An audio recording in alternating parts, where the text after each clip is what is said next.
because we haven't really addressed a lot of the trade rumors that have been going on, but there are a lot of trade rumors going on right now. And one guy that I want to talk about, because Carl dropped him in the chat, is De'Aaron Fox. De'Aaron Fox, I think we spent an episode maybe around Thanksgiving talking about this Kings team and the direction they're moving in after Luke Walton and now having Alvin Gentry as their head coach. And I don't know, we kind of felt like they were going to get it right. You know, we felt like under Alvin Gentry, that was the step they needed to take to, you know, go and finally make a run and make themselves somewhat of a legitimate team. We knew they still had pieces to fill out, but we thought having Gentry was going to be the move that, or not having Luke Walton was the move they needed to make. And it just still doesn't really seem so. And so now we're outside of the coach conversation with the Kings, and we're with the trade conversation. We're with, is De'Aaron Fox, is it the best for him to stay here, or should we try to build over or build around somebody else? And the reason I say that is because we're seeing him out the lineup. But I think a lot of it's coming up because we're seeing him out of the lineup, and we're seeing what Tyrese Haliburton is doing without him. Tyrese Haliburton is playing at a ridiculous level. So the question is, do we ship De'Aaron Fox out? I feel like this is the question for the Kings. Do we ship him out, and do we start a rebuild or whatever around Tyrese Haliburton? Not even a rebuild, but do we retry this thing without De'Aaron Fox? Do we ship De'Aaron Fox out? Do we let him thrive in another opportunity and or do we keep him and try to build around him? I think that's the question right now for if you're Sacramento. I honestly think it's a yes and no question. Like to answer your question, because you kind of tried to do it over the last 4 or 5 years. Yeah, with him, you tried. So if you like trade him and try to start building around who'd you say? Haliburton. If you try to build around him, it's not a lose that you're trying to do that, because you tried it with De'Aaron Fox and it didn't work. Yeah. So you could try with him to see if it works, but I don't know. I would keep him. I don't know. I think the talent difference is kind of, you talking about starting one with De'Aaron Fox, but I don't know. I think he's got enough problems, but I think they'd also have to ship out Marvin Bagley too. Yeah. There is that whole thing. Yeah, true. I don't know, because like I said, I think this team, I don't go at them because we've seen teams draft bad talent. You know what I mean? This team hasn't drafted bad talent. They've just drafted guys that don't fit. The fit doesn't make sense. Haliburton did coexist with De'Aaron Fox last season, but the question was, do we get the best version of Tyrese Haliburton when he's next to De'Aaron Fox the entire time? And the answer is no. You know, you're not seeing the full playmaking thing we've been seeing with them over the last couple of games when Fox has been out of the lineup. You know, so that was the entire thing. Even when they picked up Davion Mitchell, we were kind of like, does it make sense to have like 3 lottery point guards on the same team? You know what I mean? They got a lot of the same talent. That's the problem. Like I remember a couple of years where still kind of the Clippers, kind of before Kawhi, they had a lot of the same talent as far as forwards and guards. Yeah. It's like the Knicks. Knicks got a lot of the same talent. So it's kind of the same type of issue. So I don't know. Their drafting type of ways, they draft a lot of the same players. So I don't know if that's gonna is that really gonna benefit if they move De'Aaron Fox, or are they gonna have to change their mindset the way they draft? I think that's what's good. That's what it's going to be. And I'm going to read off the trade you sent. I'm going to read it off because I had it. It doesn't talk about who was included in that trade, and that'll segue us right into that.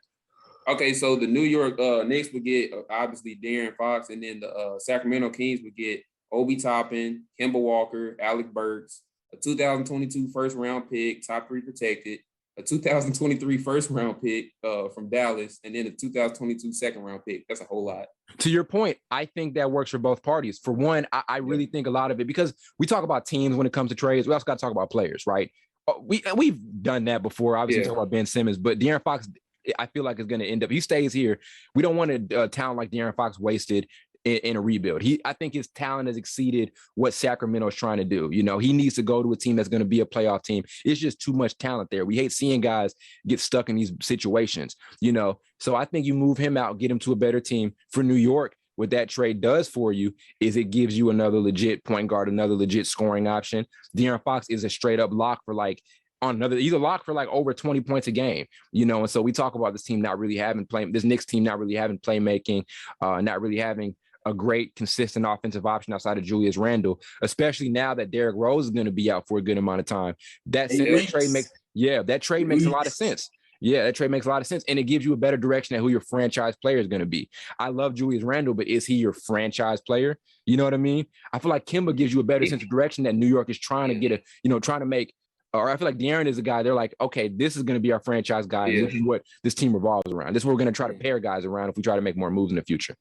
I was trying to tell people Julius Randle is a complimentary type of all-star player. Yeah. People. He's not a number just because I don't think he's a main option either. Yeah. I don't think so. He had a good season, but I'm just saying if you look at his career, that's kind of been his career. He goes up in points per game and he goes down. So he'll have a good year of 20 points, but then he go down to 18, or he have a good year of 22, go back down to 20. So that probably means he isn't a 1. If you're not that consistent, that means you're probably a 2 or 3. Yeah. If you put up those type of numbers. Yeah. So that trade makes a ton of sense for New York, and I think it makes their playoff run a little bit easier. I mean, think about the pieces they lose. You lose Kemba, but I mean, okay, I love Kemba, but he just, Kemba's just not doing. I mean, he's been great the last couple, but still, I can still see them not including him in their playoff rotation. You know what I mean? It makes sense if you're trying to get a guy like Fox back. Alec Burks, you can ship him. Obi Toppin, I love him, but you can ship him. If you're trying to get a guy like De'Aaron Fox back, who's an all-star, you make that move. I'm surprised they didn't. The person who made this proposal trade, they didn't put like Quinn Grimes in there. Yeah, that'd be another one. That'd be another really good one. But then I think, because I would ask for him, honestly. Yeah, but then I think some of the other stuff, those picks offset it. Like you talk about that 2022 top 3 protected first rounder. That could be for Sacramento moving over to them. We talked about, you mentioned earlier, it's for them, it's a matter of drafting better. Like I said, talent wise, they've drafted well. Davion Mitchell's a great talent, one of the better talents out of last year's draft. Same with Tyrese Haliburton. I thought Tyrese Haliburton in his class was the second best point guard outside of LaMelo. He is the second best point guard outside of LaMelo. And also, just having De'Aaron Fox. They've drafted great talent, but the talent hasn't fit. Why are we getting, like I said, 3 lottery point guards together? But oh, my bad. Yeah, go ahead. No, I was just gonna say, I basically agree. It's just too many guards. Yeah, like you're going to need some power forwards or small forwards in there, bro. At least like centers or something. Like you can't just keep drafting guards. Yeah, give us a variation, So now this top 3 protected first rounder. We talk about this upcoming draft class. There's a lot of talent. You're talking about Banchero or Chet Holmgren or give me some other names in this class. Jaden Ivey. There are a lot of dudes who have this potential. Jabari Smith too. Jabari Smith, there are a lot of dudes who have franchise. Jalen Durant too. Jalen Durant, I guess. I don't know about. I'm talking about guys. You think like the guys I mentioned? I feel like have franchise level potential. Do you think Jalen Durant has that in him? I'd say. One thing I'm going about Memphis. One thing watching Memphis, Memphis doesn't have a point guard. Yeah. So he's not really showing like that full, full skill set. Yeah. Because if they had a point guard, then you'd probably hear him like top 5. But since they don't have a point guard, he's not really. Yeah. But I think, I don't know about franchise, but I think he's got all-star potential. I think so. Yeah, all in all, that top 3, including that trade, what I'm saying is, all in all, that Carl mentioned it, that gives him another great shot at rebuilding. Yeah. It kind of gives him 2 first-round picks, doesn't it? Yeah. I think they get a whole lot. Yeah, they'd be dumb not to take that deal. They get a lot of draft capital, and what's better for a rebuilding team than to get a lot of draft capital? You know what I mean? That's the only way you go get it, because nobody in free agency coming to Sacramento. Hell no. Nobody in their right mind would, unless you're like nobody in their right mind, wrong mind, middle mind. Nobody. Well, it is California, so who knows? But it's Sacramento. Yeah. Only person that would willingly want to go would be like a lower level role player wants to get paid. Like Robin Lopez went. I think Rudy Gay or somebody like that before he signed with Utah. Players like that. Yeah. True. So man. That's true. I think that trade makes a lot of sense for both parties, especially for Fox. It gives them a new change of scenery. New York has kind of been Knicks fans have wanted that dude they can guarantee as their franchise player, and we've talked about it a lot. And while they've gotten like things going as a group and as a team, they've kind of built a little bit more momentum over the last couple of years. This year has been bad, but I feel like Knicks fans but I feel like Knicks fans at least have. Knicks fans are more confident now. You know what I mean? We talked about what's the star they're going to be able to bring in. We knew they probably weren't going to be able to get a star who's in their like absolute prime. So De'Aaron Fox may be the best guy they can get. A dude who's still molding into a superstar, still making that process, into becoming like a perennial all-star or whatever. He's the best dude you can get if you're trying to find that next franchise guy, so who's not going to come through the draft, and you don't have to take 5 years to develop. So yeah, it makes perfect sense. And as we mentioned, for Sacramento, they get more draft capital on top of that. You get a bunch of first rounders this year and next, and a protected top 3 pick. That gives you another chance to get a high level player. Preferably, as Carl mentioned, like a small forward. Because it's time to move away from the Harrison Barnes thing. It's time to move away. It's time to move away from the Buddy Hield thing and try to get a dude. Tristan Thompson, Harrison Barnes. Yeah, Tristan still on the team. Tristan's still on the team. I'm just playing. I knew. He hit a 3. I think he hit a 3 last night and night before. He hit an ugly 3 last night. He ain't the smartest tool in the box. Good for him though. But I would compare just to see how I want them to draft. I would say, like, you see how the Pistons drafted. They're drafting to make pieces fit. Yep. The Kings are drafting to force to make pieces fit. Like, if you have to think about, will this really fit, and it's not organically just coming to your mind as fitting, to me that doesn't. Most likely, I know that kind of sounds stupid. No, it makes sense. Fit. Yeah, because it's just like, I compare them. Yeah, I just compare them to the Kings. You see how, like, they might have record might just be just as bad as the Kings or whatever. But I'm just saying, as far as fit, 6-20 something. Yeah. As far as fit though, you can see they probably have a better future than the Kings. Oh yeah, much better.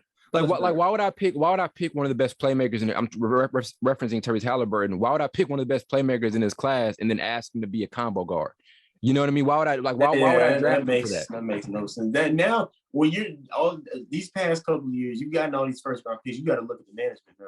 Yes, you do. Yes, you do. You really got to look at the management. They did right by finally getting rid of. It took them way too long to get rid of Luke Walton. Now you can go upstairs a little bit. Look at who's up there. Yeah, go a little higher. Go a little higher on the staircase. Yeah. That's true. Yeah. And like I said, I want to give them credit.